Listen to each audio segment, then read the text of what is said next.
मैं कृष्णा सिंह और आप देख रहे हैं पब्लिक लाइव। आज मैं नैन चक फुलवारी शरीफ पटना के प्रांगण में हूँ।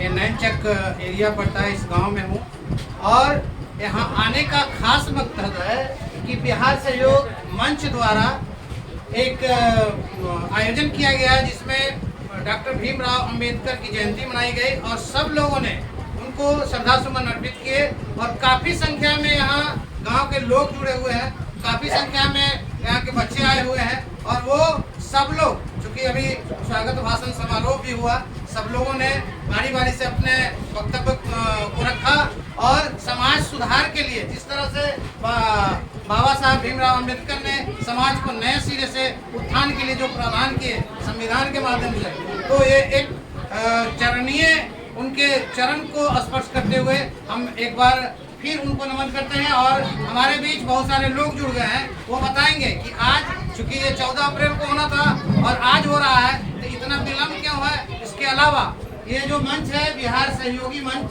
तो इसका क्या काम है उनसे पूछ के अवगत कराऊंगा। अध्यक्ष महोदय पहले आप थोड़ा आएंगे। श्रीमान अपना नाम बताएं।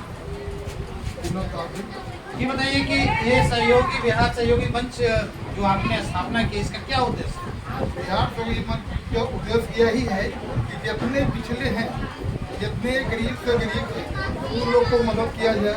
कोई ऐसा शोषण होता है, दमन लोग करता है, उस पर सहयोग करता है। और क्या नए सिरे से क्या करना चाह रहे हैं आप? नए सिरे करना चाह रहे हैं कि मेरा जितना तक बन सके जनता में, जनता के इकट्ठा कर करके हम लोग काम करें। कोई विपद आ गया, कोई मृत्यु हो गया, तो उस मृत्यु को उठाने के लिए पैसा कौड़ी नहीं है तो जाएगी दूसरे क्या कर्जा लेने के लिए, तो कर्जा लेने के लिए जाएगा तो सूद पर लेगा पैसा। उस आधार में हम लोग मदद कर करके दाह संस्कार करवा देते हैं, काम करवा देते हैं कि जनता कहे न कि फन्ना का काम बेटा मर गया था काम नहीं। ये हमारे बीच थे विनोद दास, अध्यक्ष जी बिहार सहयोग मंच के। तो इन्होंने जो कहा कि हम जो ये मंच का निर्माण किए हैं जिसमें गरीब से गरीब जो लोग असहाय हैं उनको उत्थान के लिए हम लोग योजना बनाए हैं और ये मंच जो है खासकर उन्हीं के लिए होगा जो लोग काफ़ी गरीब हैं और जिनको किसी तरह का कोई सहायता नहीं मिलता है, उनको हर संभव हम लोग सहायता करेंगे। उसके अलावा हमारे बीच सुखदेव प्रसाद जी कोषाध्यक्ष के अलावा हमारे बीच सुखदेव प्रसाद जी कोषाध्यक्ष भी मौजूद है, उनसे मैं बात करूंगा। आपको पब्लिक लाइव में बहुत बहुत स्वागत। आप अपना नाम बताएं। मेरा नाम सुखदेव प्रसाद और चित्रकार। ये बिहार सहयोगी मंच का उद्देश्य रखने के लिए हम 4-5 आदमी करेंगे। तो समाज में देखा कि एक गरीब परिवार की लड़की की शादी है तो पंडित जी उसे 5,000-6,000 रुपया मांगता है, उसका आधा लेता है ठाकुर।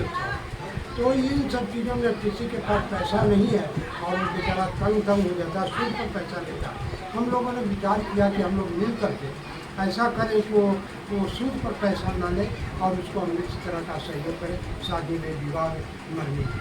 और नए सिरे से क्या करना चाहिए? नए सिरे से ये करना चाहते हैं। हमारे पास जुड़े आदमी, हमारे पास अभी 150 के करीब हमारे सहयोगी सब आ गए हैं।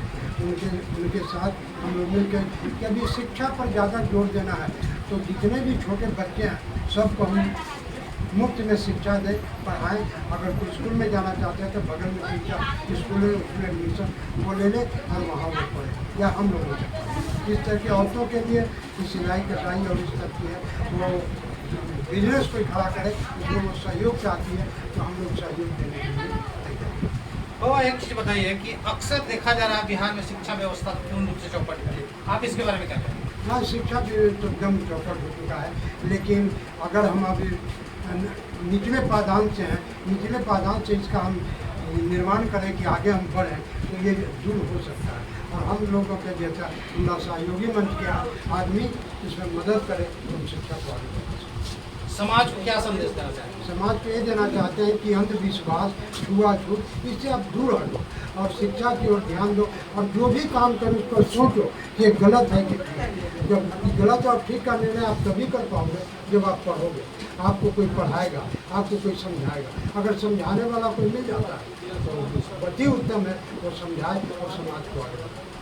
आज इनका बाबा साहब भीमराव अम्बेडकर मनाया जा रहा है, तो इसके माने अनुयायी में आप अपने समाज को क्या कहना चाहेंगे, इनके संदेश? हम यही कहना चाहें कि उन्होंने जैसे किया कि समाज में जो अंधविश्वास है उसको दूर करो, और हिंदू समाज में जितना अंधविश्वास बढ़ गया है उस अंधविश्वास को खत्म करो और आगे बढ़ो। बहुत बहुत धन्यवाद। हमारे बीच और महिला भी जुड़ी हुई हैं, मैं उनसे भी बात करूंगा। आप अपना शुभ नाम बताएंगे?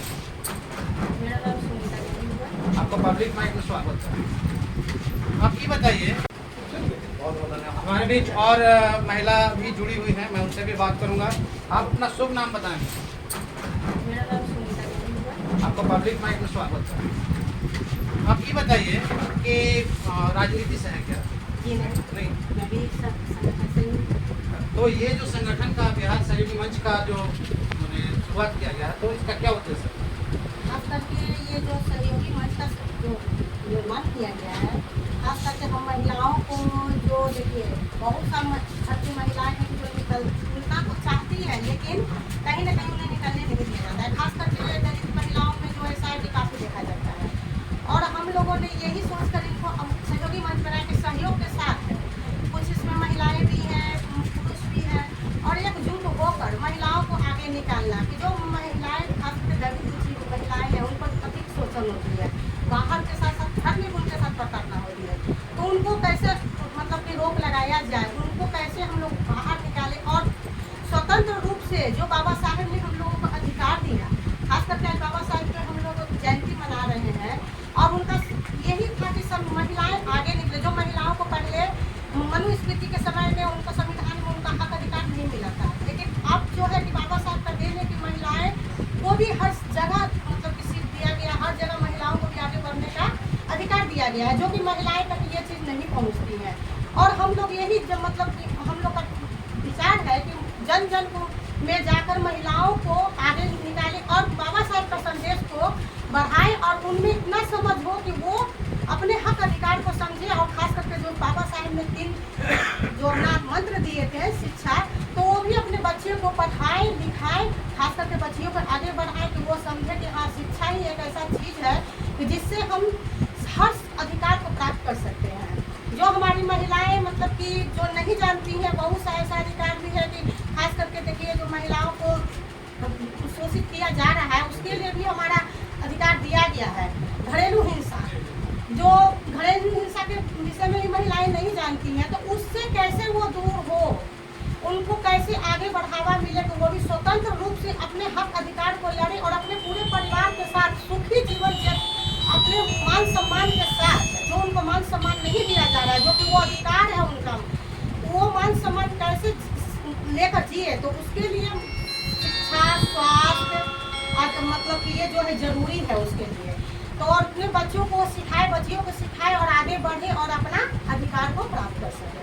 बहुत बहुत धन्यवाद आपको अपना ये इंट्रोडक्शन देने के लिए।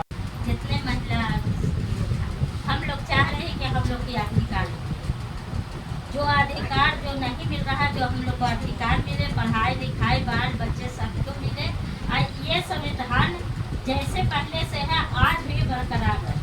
कुछ लोग कुछ असामाजिक तत्व जो नेता बन के गए हैं संसद में, लोकसभा में, तो वो लोग संविधान को संशोधित करना चाहते हैं, उसके बारे में क्या कहना चाहते हैं? नहीं, उसको संशोधित नहीं करना चाहिए, यही संविधान हम लोग के लिए सही है। उसको आप लोग का हक वंचित हो जाएगा जी। हमारे बीच महिलाएं कुछ थी और हमारे बीच लोग थे जिन्होंने बात की। आप भी थोड़ा पब्लिक लाइफ में आपका स्वागत है। आप अपना नाम बताइए। धन्यवाद। मेरा नाम साधु शरण है और मैं बिहार सहयोगी मंच का अध्यक्ष हूँ। सर हमें ये बताइए कि आपने इस बिहार मंच का जो आयोजन किया, शुरुआत की, उद्देश्य क्या था? बिहार सहयोगी मंच का यही उद्देश्य है कि जो समाज में जो अंतिम पायदान पर जो लोग हैं उनको बहुत सारी कठिनाइयों से गुजरना पड़ता है। यहाँ तक कि उनके जो असहाय हैं, जब अंतिम पंक्ति में है और उनके पास पैसा नहीं है दाह संस्कार करने के लिए, तो बिहार सहयोगी मंच एक कमेटी बनाई है। उस कमेटी के माध्यम से चंदा करके उस अंतिम पायदान के लोगों को जो है कि जीवन का जो मरण है उसके लिए वो कार्य करती है। एक चीज बताइए कि देश की अर्थव्यवस्था एकदम चरमरा गई है, जैसा कि आप जानते हैं, उसके बावजूद भी आपने बिहार सहयोगी मंच का निर्माण किया है, तो कहीं ना कहीं आपके अंदर जिज्ञासा हो कि राजनीति में जाने का क्या लगता है? जी नहीं, हम लोग का जिज्ञासा राजनीति में जाने का नहीं है। हम जो संविधान के तहत है संगठन बनाने का निर्माण और लोगों को इसमें निर्माण करना, लोगों को नए निर्माण करना, संगठन बना के लोगों को नए जो है कि अधिकार दिलाना, जो संगठन संविधान में है, शिक्षा का अधिकार हो, स्वास्थ्य का अधिकार हो, समाज को जगाने का अधिकार हो, वो सब हम लोग संगठन के माध्यम से कहीं दूर दूर तक हमें राजनीति में जाने का कोई विकल्प नहीं है। सर हमें ये बताएं कि आलमपुर में एक स्कूल है आगे जाके, जी, उस स्कूल का हमने निरीक्षण पिछले 4-5 महीना पहले किया था, तो उसका रिपोर्ट हमने दिया था। उसमें विद्यालय है, कमरा है, लेकिन उसमें भैंस पाला जाता है। तो क्या है यहाँ के जितने विद्यालय का यही स्थिति है? करीब करीब बिल वैसा स्थिति नहीं है, लेकिन वहाँ ज़्यादा है।